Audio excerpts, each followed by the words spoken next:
yourself, to embarrass your family, to embarrass the university, or embarrass this football program. Those are my rules. And it sounds simple, but what it's basically saying is that, you know, act like a gentleman. The other thing is this, is that in the recruiting process, I think that you can eliminate a lot of your problems in recruiting. You know, you have to know about this young man, you have to know about his family, you have to know about his background. And if he's a young man that's, the character is not what you want, then you don't recruit him. Because now you don't have a lot of time to spend on trying to correct a lot of mistakes. If I have to, I will. Because once they get here, they're ours, and we'll do what we need to take. I really believe that success off the football field as a student, as a person, will equal success on the football field. I do believe they can go hand in hand. They should go hand in hand. And when you talk about the 4 goals I set for this football team, the first goal was for every young man that I recruit to graduate, and the ones that are here now, to graduate from Tennessee State University. And the last goal I set was for us to be national champions. So from the first goal of academics to the last goal of winning a national championship. Now in between, we want to be competitive, and we want to win a conference championship. But I really believe that the academic part of it, the character part of it, will carry over to the football field and would enable us to be successful. Very good. And of course, we have about 15 seconds before this commercial break. And this is exactly the kind of information that we've been looking for, because it's it tells what Tennessee State University will be like under your administration. Of course, we'll take this commercial break, and we'll be back following this short commercial break.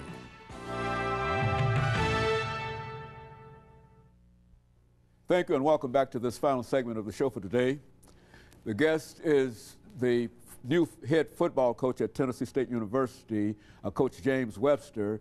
And of course, we're talking about Coach Webster, many things in reference to your experiences and your career. But let's give you an opportunity to continue. But let's start off by talking about the OVC conference and the ACC conference, because I think at one time you were a part of the ACC conference. And let's see if you could, however you wish to deal with them as 2 entities here. Well, I think that one thing, first of all, that our players need to understand, one of our goals is to win the conference championship.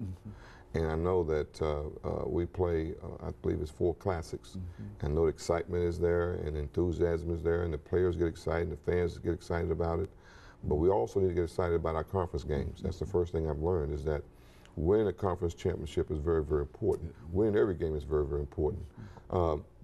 My experience has shown me that within conferences, the ACC or the SEC or whatever, you have teams that generally compete for the conference championship every year. You have teams that generally don't compete for the conference championship every year. I think that if you look at the comparisons that I have studied to the OVC and looking at the ACC, I would like to think that Tennessee State University could become the Florida State or the Miami of the OVC. Florida State and Miami, the Virginia Techs are the teams that have recently, of course, Miami and Virginia Tech just recently came into the ACC, but before they did, Florida State basically dominated the ACC. They were the team to beat every year.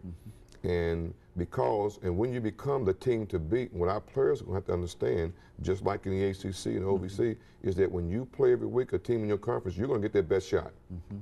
And our players need to understand that. You can't afford to have an off week. And it's the same thing in every conference you go in. If you're the top dog in that conference, if you're the team that preseason everybody's saying is going to win, then it doesn't matter. You have to understand that even the team that's in last place, when they play you, you are going to get their best shot. They're going to play their best game of the year.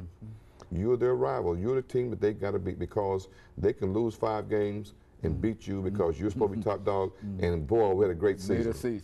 So our players need to understand, first of all, we've got to win and become that top dog.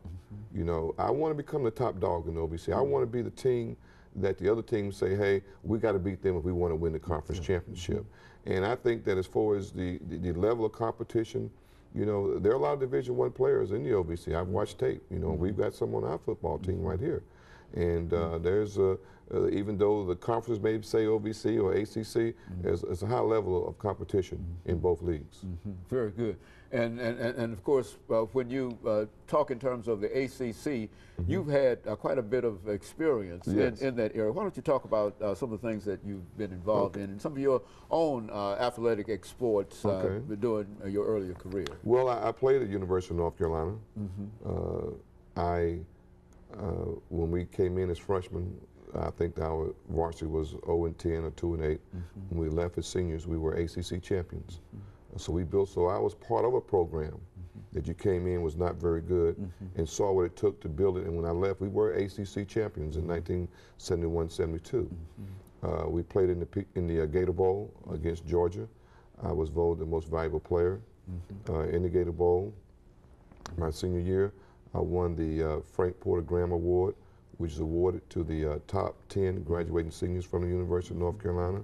I won the Brian Piccolo Award, which was given to the most courageous player. I had an injury, serious injury before the season started, and came back and played from that.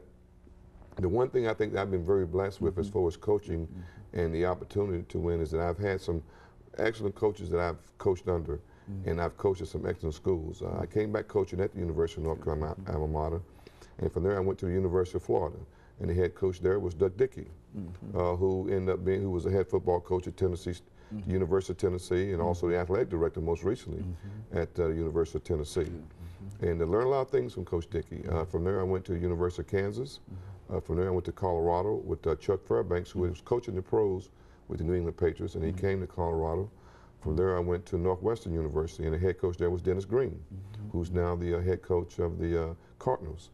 And there was a lot to be learned there. Dennis Green had an excellent mind as far as offensive football was concerned. Threw the ball, he didn't care much about running it, but threw the ball all over the place. And so that gave me experience in the ACC, in the SEC, in the Big 8, in the Big 10. And then from there I came back to the ACC at Wake Forest with Bill Dooley, who was my college coach at the University of North Carolina. And we, of course, developed a team there and ended up going to a bowl game and playing well. And then when Coach Dooley retired, I got my 1AA experience. I went to Dartmouth in the Ivy League. And I really believe that every coach that coaches should coach in the Ivy League because those young men do not receive athletic financial aid. And they're there because they want to. And you need to experience your best player coming to you on Thursday before your biggest game saying, Coach, I won't be at practice today because I got an exam tomorrow. I really need to study. You need that, you know, you need that experience. You need that experience because that doesn't happen very often on Division I level. But you need that, and all of a sudden you think about it, you want to say something, you say, well, wait a minute now, I can't tell this kid he's putting a scholarship in jail because he's not on a scholarship. So you really need that experience. And from there, I went to East Carolina University. And the thing that I remember most about East Carolina University, which is tied into UNC, is that we played the University of Miami twice at East Carolina University. We played them down in the Orange Bowl. We handed them their worst loss that had ever been handed at that time. They came up, we played them in Raleigh, beat them again. And this past season, we played the University of Miami at the University of North Carolina when they were number 4 in the country, and we beat them again. So I can honestly say that I'm one of the few coaches in America that has never lost to the University of Miami. I'm 3-0, and I hope to keep it that way. Very good. And then, of course, from East Carolina, I ended up going to the University of North Carolina. So I've coached in every football conference in the country except for the Pac-10 on the West Coast. So that's given me an opportunity to see every brand of football, all the passes, all the runs, the different philosophies, and like I said, I've coached under some really good coaches, and that's what has molded me today to be the coach that I am today. Coach, you know, in terms of the highest level, the next level, what do you think about the NFL in terms of trying to? I know what type of player it takes to play on the NFL. I coached Julius Peppers at the University of North Carolina, and obviously he was about the 2nd player taken in the draft. And I know the level that you have to work at, which is very, very hard. I have one of my former players here playing for the Titans, Michael Waddell. He was my special team return man. And I also worked at 2 pro camps. I went to the Pittsburgh Steelers and worked with them as an understudy, you might say. I also went with the St. Louis Rams the year they won the Super Bowl. John Bunning, who was teammates of mine, was the head coach at UNC.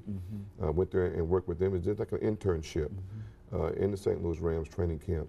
And the thing that you see, and a lot of guys don't understand, that you see these guys that are millionaires, making a whole lot of money, riding around in fancy cars, but they work hard. They work hard at their trade. And a lot of guys think, well, once you get into pros, they don't really work hard, they collect their money. No, those guys practice hard, they lift weights hard, and they have to live a straight life off the field, because everybody wants to be a millionaire. I'd love to make $9 or $10 million a year. And that's what that's all about. You know, that guy that's coming out of college, that guy that's under you, he wants your job. So those guys have to stay on top of what they're doing. They're very, very competitive, because the money is so great. And all the glamour and the fame that goes along with it. So I had an opportunity to be in that arena, an opportunity to see that. And so now when a young man comes to my office and coach, I want to play pro ball, I can tell him what it will take for him to get to that level and what it'll take for him to be successful. Very good. And of course, Coach, we're nearing the end of this particular show, and we can only say that we're simply delighted at the information that you've given us, that it has been a very, very full profile, indicating that Tennessee State University is indeed fortunate to have an individual who has the kind of background and the kind of experience that you have, and seem to be committed to the idea of greatness for Tennessee State University. And of course, I think that there are many, many people that can buy into that kind of philosophy. But now we've got about a minute, and that'll give you an opportunity over the last minute to give us some kind of final comment, and then we'll be able to call the show in. Well, I think it's important that everyone understands that one person can't build a winning program.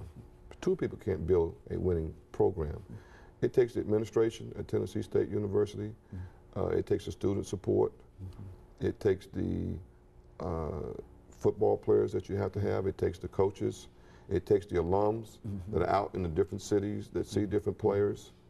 It takes the fans here in Nashville to come out and cheer and support the football team.